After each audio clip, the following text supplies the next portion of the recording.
اس کے علاوہ UAE کے ایمبیسڈر نے کہا ہے کہ ہمارے بھارت میں ہماری 75 ارب ڈالر کی سرمایہ کاری ہے اور پاکستان میں ہماری 14 سے 15 ارب ڈالر کی سرمایہ کاری ہے. اس کو ہم بڑھانا چاہتے ہیں اور اس میں بہت زیادہ پوٹینشل ہے. ہمارے پاس 7,000 کمپنیز رجسٹر ہیں اور ہم ان کو ہر طرح کی مراعات دینے کو تیار ہیں. ہم اس کے لیے ایک روڈ میپ تیار کر رہے ہیں کہ پاکستان میں انویسٹمنٹ کو کتنا بڑھایا جا سکتا ہے. 200 کمپنیوں کے ایک گروپ نے عمران خان سے ریکویسٹ کی ہے کہ ہم پاکستان میں 5 ارب ڈالر کی ابتدائی انویسٹمنٹ کرنا چاہتے ہیں. پھر جاپان کے بارے میں آپ سب جانتے ہیں، جس کا ٹیکنالوجی میں ایک بہت بڑا نام ہے دنیا میں. وہ ٹیکنالوجی کے شعبے میں مزید وسعت جاپان کے اندر نہیں دے سکتے، کیونکہ ایک تو ان کے پاس رقبہ کم ہے اور دوسرا مہنگا بہت زیادہ ہے. اگر وہاں پر نئے پروجیکٹس لگائے جائیں، ٹیکنالوجی کو وسعت دی جائے اور دنیا سے اگر ورکرز کو بلایا جائے تو ان کے پاس گنجائش نہیں ہے. اس لیے جاپان پاکستان میں اپنی 500 کمپنیوں کو ٹرانسفر کر رہا ہے، کیونکہ یہاں پر زمین سستی ہے، لیبر سستی ہے. اور آپ اندازہ کریں کہ جب جاپان کی 500 کمپنیاں پاکستان میں کام کر رہی ہوں گی تو پاکستان کا ٹیکنالوجی میں کتنا نام ہوگا، کتنی نوکریاں بڑھیں گی. جس طرح دنیا میں جاپان کا نام ہے، جرمنی کا نام ہے ٹیکنالوجی کے حوالے سے، اس طرح پاکستان کا بھی ایک نام ہوگا. اور یہ صرف کہیں سنی باتیں نہیں ہیں، تمام معاملات طے ہو چکے ہیں. اور زلفی بخاری کی اور جاپانی سفیر جو پاکستان میں تعینات ہیں ان کی بات ہوئی ہے گزشتہ روز. تو جاپانی سفیر کا کہنا تھا کہ کووڈ-19 کی وجہ سے رکے ہوئے ہیں، جو ہی حالات تھوڑے سے صحیح ہوتے ہیں تو سب کچھ ریڈی ہے. 500 کمپنیاں تیار بیٹھی ہوئی ہیں. اب انرجی کے شعبے میں بات کریں تو بے شمار پروجیکٹس ہیں جن پر کام ہو رہا ہے، جو مکمل ہو چکے ہیں، جن کو سسٹم میں شامل کیا جا چکا ہے. ہم آپ کو ڈیٹیلز نہیں بتا سکتے آج کی ویڈیو میں، ہم آپ کو وقتاً فوقتاً ویڈیوز بنا کر بتاتے رہتے ہیں، کیونکہ ایک پروجیکٹ کی ڈیٹیل پہ پوری ایک ویڈیو بنتی ہے. اس میں جو چیدہ پروجیکٹس ہیں، ایک تو جو تھر میں کوئلے سے بجلی بننا شروع ہو گئی ہے، دوسرا نیدرلینڈ کے ساتھ مل کر جو کراچی میں گاربیج پاور پلانٹ لگایا جا رہا ہے جس سے کچرے سے بجلی بنے گی. نہ صرف کراچی کا کچرا ٹھکانے لگے گا بلکہ اسے فیول کے طور پر یوز کیا جائے گا، اس سے ہم پیسہ کمائیں گے. پھر ایٹمی بجلی، ساری دنیا جانتی ہے کہ پاکستان ایک ایٹمی ملک ہے، لیکن یہاں پر ایٹمی بجلی نہیں بنتی تھی. K2 نامی پاور پلانٹ جو کراچی میں لگا ہے وہ مکمل ہو چکا ہے اور اس نے ایٹمی بجلی کی پروڈکشن سٹارٹ کر دی ہے. سی پیک پر جو تیزی سے کام ہوا ہے، سی پیک کے حوالے سے آج برطانوی سفیر نے کہا ہے کہ سی پیک سے سالانہ 30 لاکھ نوکریاں پیدا ہوں گی اور انہوں نے سفارش کی ہے کہ آپ بھارت کو بھی اس میں شامل کریں. چین جو دنیا کا سب سے بڑا ایکسپورٹر ہے، جو پوری دنیا میں ہر قسم کا سامان سپلائی کرتا ہے، اس کی ایکسپورٹس $250 ٹریلین سے زیادہ کی ہیں. وہ اگر دنیا کو سامان بھیجے گا تو اس کو پاکستان کے راستوں کی ضرورت پڑے گی. اس کے علاوہ جتنے بھی ممالک سی پیک میں شامل ہیں، اب روس بھی اس میں شامل ہو چکا ہے، یوریشین کنٹریز بھی ہیں اور بھی کئی سارے ممالک ہیں. یہ جب دنیا سے تجارت کریں گے تو ان کو پاکستان کے راستوں کی ضرورت پڑے گی. تو آپ اندازہ کریں کہ پاکستان کتنا بڑا تجارتی مرکز بن جائے گا. اس کے علاوہ امریکہ کی جو پلاننگ تھی کہ وہ افغانستان سے فارغ ہو کر مقبوضہ کشمیر میں اور لداخ میں آ کے بیٹھے گا اسرائیل کے ساتھ، کیونکہ افغانستان میں وہ کچھ کر نہیں سک رہے اور ان کا جو اصل مقصد ہے چین کو ٹارگٹ کرنا، وہ وہاں پر بیٹھ کے اچھے سے کر سکیں گے. بھارت مضبوط ہو جائے گا اور گلگت بلتستان پر حملہ کر سکے گا. تو ایک تو پاکستان نے گلگت بلتستان کو سی پیک کی شاہرگ بنایا ہوا ہے، کیونکہ پاکستان جانتا تھا کہ گلگت بلتستان پر بھارت کی نظر ہے. اب اگر بھارت گلگت بلتستان پر حملہ کرے گا تو وہ چین پر حملہ ہوگا. اب روس جسے ہمیشہ سے گرم پانیوں تک کی رسائی چاہیے تھی، یہ بھی ایک ڈیٹیلڈ کہانی ہے، ہم آپ کو بتا چکے ہیں. اسے پاکستان نے اب لیگل طریقے سے گرم پانیوں تک رسائی دے دی ہے. اب اگر گلگت بلتستان پر کوئی حملہ کرے گا تو روس پر حملہ کرے گا.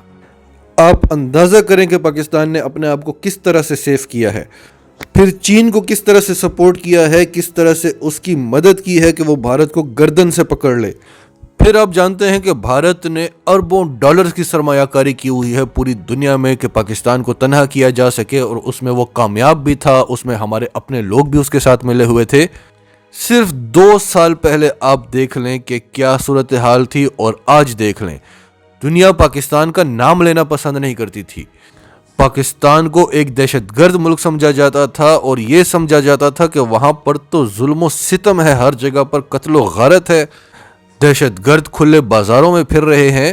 عمران خان کی UN کی تقریر کے بعد ایک بہت بڑا چینج آیا تھا۔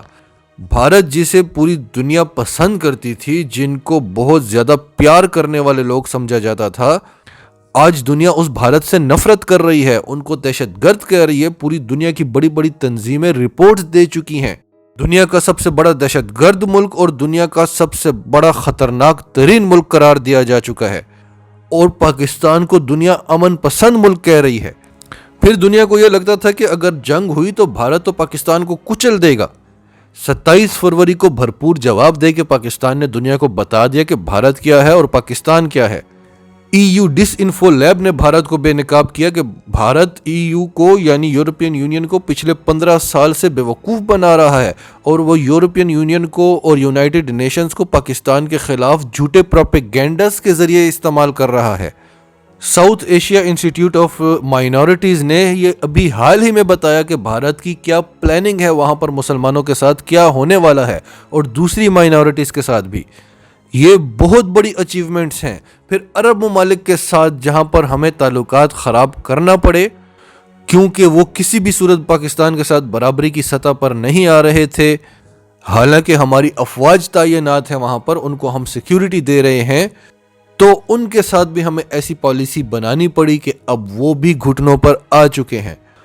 تو ہم نے اپنی کوشش کی کہ ہم آپ کو ساری امپورٹنٹ چیزیں بتا دیں کہ جن چیزوں کے ساتھ ہم 2021 میں داخل ہوئے ہیں، تو آپ اندازہ کریں کہ آنے والا وقت پاکستان کے لیے کیا ہوگا۔